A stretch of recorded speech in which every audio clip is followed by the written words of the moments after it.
Breaking news police కస్టడీకి మాజీ MLA Pinnelli రామకృష్ణారెడ్డిని తీసుకోవడం జరిగింది.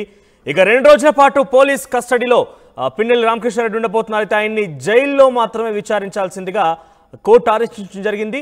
ఇక జైల్లో లాయర్ల సమక్షంలోనే విచారించేందుకు అనుమతించింది. ప్రస్తుతం నెల్లూరు జైల్లో ఉన్నారు పిన్నెల్లి.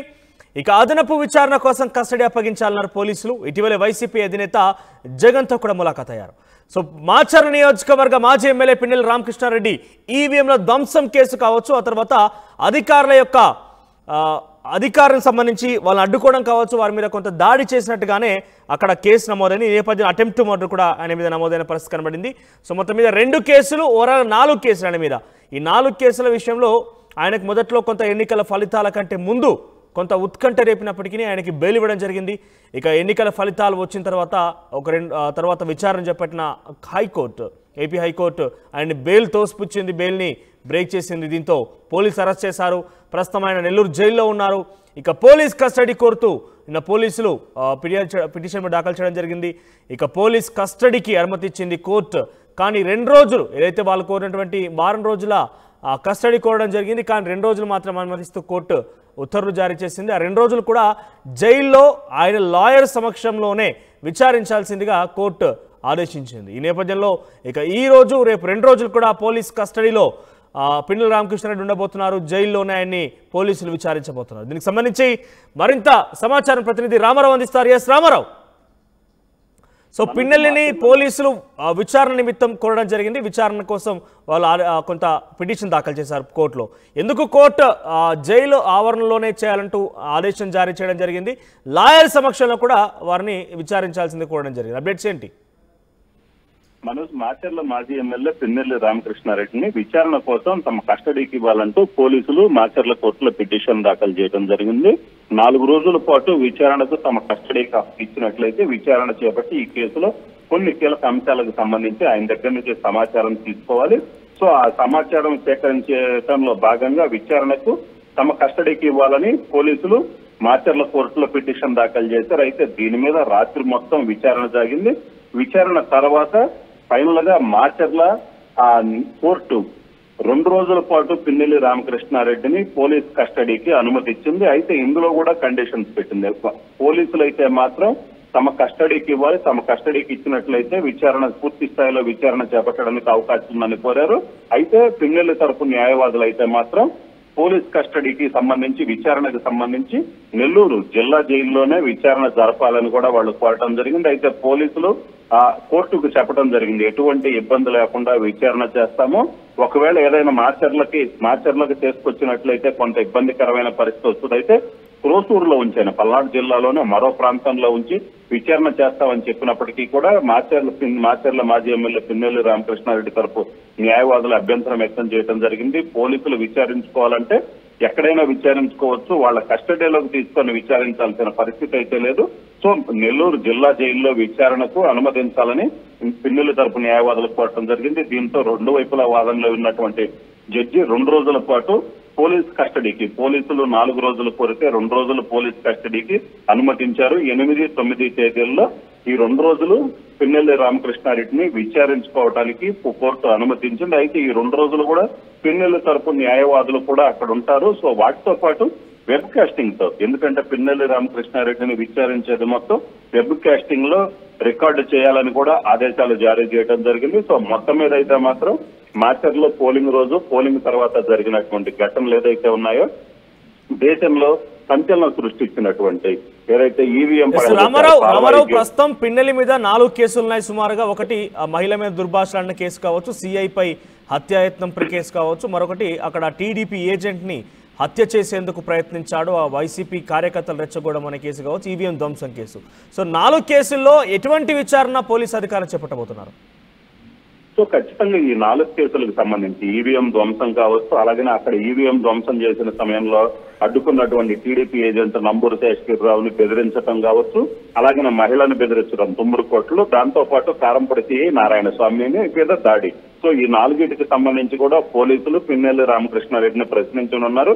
ఈ 4కి సంబంధించి ఇప్పటికే పోలీసులు ప్రాథమికంగా కొన్ని ఆధారాలు కూడా సేకరించడం జరిగింది. సో పిన్నెల్లి రామకృష్ణారెడ్డి విచారణలో వీటికి సంబంధించి ఆయన వద్ద నుంచి ఏం సమాధానం రాబట్టే అవకాశం ఉంది. ప్రధానంగా చూసుకున్నట్లయితే ఈవీఎం ధ్వంసం కేసులో పిన్నెల్లి రామకృష్ణారెడ్డి అక్కడ ఉన్నటువంటి టీడీపీ ఏజెంట్ శేషగిరిరావుని బెదిరించారు. తర్వాత బయటకు వచ్చిన తర్వాత ఆయన మీద దాడి జరిగింది. ఆయన భయంతో, ప్రాణభయంతో ఆ ఇంట్లోనే ఏదైతే ఇంక అక్కడి నుంచి అజ్ఞాతంలోకి వెళ్ళిపోవడం జరిగింది. చివరికి 10 రోజుల తర్వాత బయటకు వచ్చినటువంటి పరిస్థితి ఉన్న నేపథ్యంలో నంబూరు శేషగిరిరావు మీద ఎవరు దాడి చేశారు, ఆ సమయంలో పిన్నెల్లి రామకృష్ణారెడ్డి అక్కడ ఉన్నట్టు పోలీసులు ఆధారాలు కూడా సేకరించడం జరిగింది. సో అక్కడ ఎందుకు ఉండాల్సి వచ్చిందనే దాని మీద కూడా పిన్నెల్లి రామకృష్ణారెడ్డిని పోలీసు విచారణకు అనుమతించిన కోర్టు ఇంకేం కండిషన్స్ పెట్టిందంటే ఈ సమయం నుంచి ఈ సమయం వరకు మాత్రమే కస్టడీ తీసుకొని విచారించాలి, లేదంటే ఇంకేదైనా కండిషన్స్ లాంటివి ఉన్నాయా?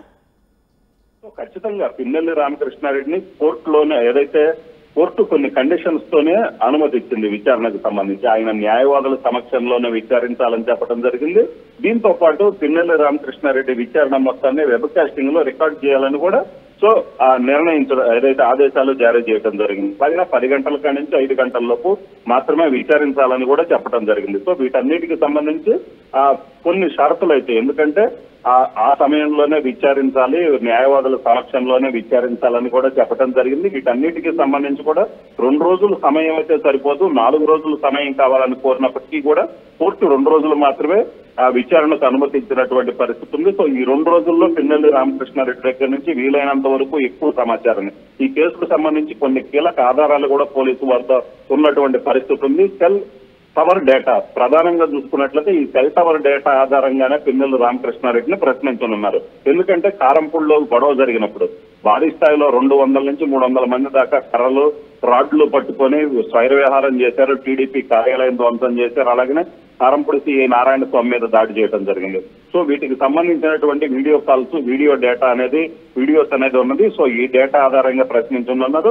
ఈ దాడికి సంబంధించి ర్యాలీలో ఏదైతే 200 మంది తిరిగిన సమయంలో పిన్నెల్లి అనుచరులు కూడా ఉన్నారు. అలాగనే అక్కడ సెల్ టవర్ నుంచి డేటా కూడా సేకరించడం జరిగింది. సో అక్కడ డేటాకి సంబంధించినటువంటి పూర్తి స్థాయి ఆధారాలతో పిన్నెల్లిని ప్రశ్నించే అవకాశం ఉంది. అలాగే ప్రస్తుతం పిన్నెల్లి నెల్లూరు జైల్లో సర్వసాధారణ ఖైదీలాగా ఉన్నారా, లేదంటే మాజీ ఎమ్మెల్యే కాబట్టి విఐపి ట్రీట్మెంట్ ఉందా? మనోజ్, పిన్నెల్లిని అయితే మాత్రం జైలు అధికారులు సాధారణ ఖైదీలాగానే ట్రీట్ చేస్తున్నటువంటి పరిస్థితి ఉంది. ఎందుకంటే వాళ్ళు ఏదైతే కోర్టు కూడా ఎటువంటి డైరెక్షన్ ఇవ్వలేదు. సో దీనికి సంబంధించి ప్రత్యేకమైన సదుపాయాలు కల్పించాలని కానీ ఇతర సదుపాయాలు కల్పించాలని కానీ కోరినటువంటి పరిస్థితి ఉంది. సో ఈ నేపథ్యంలోనే ఆయన్ని సాధారణ ఖైదీలాగానే ట్రీట్ చేస్తున్నారు. ఆయన తరపున వాదించినటువంటి న్యాయవాదులు కూడా ఎటువంటి ఇది ప్రత్యేకమైన వస్తువులు కావాలని కోరినటువంటి పరిస్థితి అయితే కనపడలేదు. సో ఈ నేపథ్యంలోనే ఆయన నెల్లూరు జిల్లా జైల్లో అయితే మాత్రం సాధారణ ఖైదీలాగానే పరిగణిస్తున్నారు. అందరు ఖైదీలతో సమానంగానే ఉంచుతున్నారు. అయినప్పటికీ ఇక్కడ ఒక ఫెసిలిటీ అయితే ఒక్కటైతే ఉంది, ఆయన ఒక్కరిని మాత్రమే జైల్లో ఆ బ్యారక్ లో ఉంచడం జరిగింది. మిగతా కొన్ని చోట్ల మిగతా బ్యారక్ల్లో అయితే మాత్రం కొంతమంది ఖైదీలతో కలిసి ఉండే అవకాశం ఉంటుంది. అయితే ఇక్కడ మాత్రం ఆ ఒక్క ఫెసిలిటీ ఏదైతే ఆయన ఒక్కరిని మాత్రమే ఆ బ్యారక్ లో ఉంచడం జరిగింది. అంతకు మించి ఇతర ఫెసిలిటీస్ ఏదైతే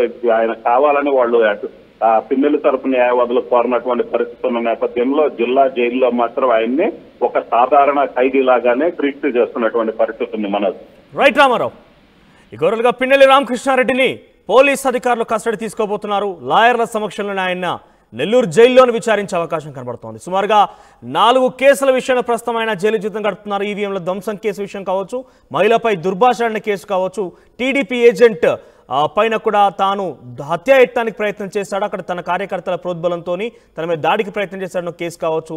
ఇక సిఐ నారాయణ స్వామికి సంబంధించి ఆయన మీద కూడా హత్యాయత్నానికి ప్రయత్నం చేశాడు, దాడి చేసే ప్రయత్నం చేశారంటూ కూడా అదొక కేసు. ఓవరాల్గా 4 కేసుల విషయంలో నెల్లూరు జిల్లాలో ప్రస్తుతం పిన్నెల్లి రామకృష్ణారెడ్డి జైలు జీవితం గడుపుతున్నారు.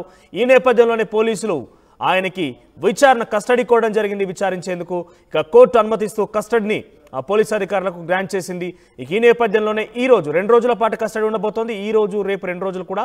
సో లాయర్ల సమక్షంలోనే నెల్లూరు జైల్లోనే ఆయన ఎక్కడి నుంచి బయటకు తీసుకెళ్లకుండా నెల్లూరు జైల్లోనే లాయర్ల సమక్షంలో ఆయన విచారణ చేపట్టబోతున్నారు.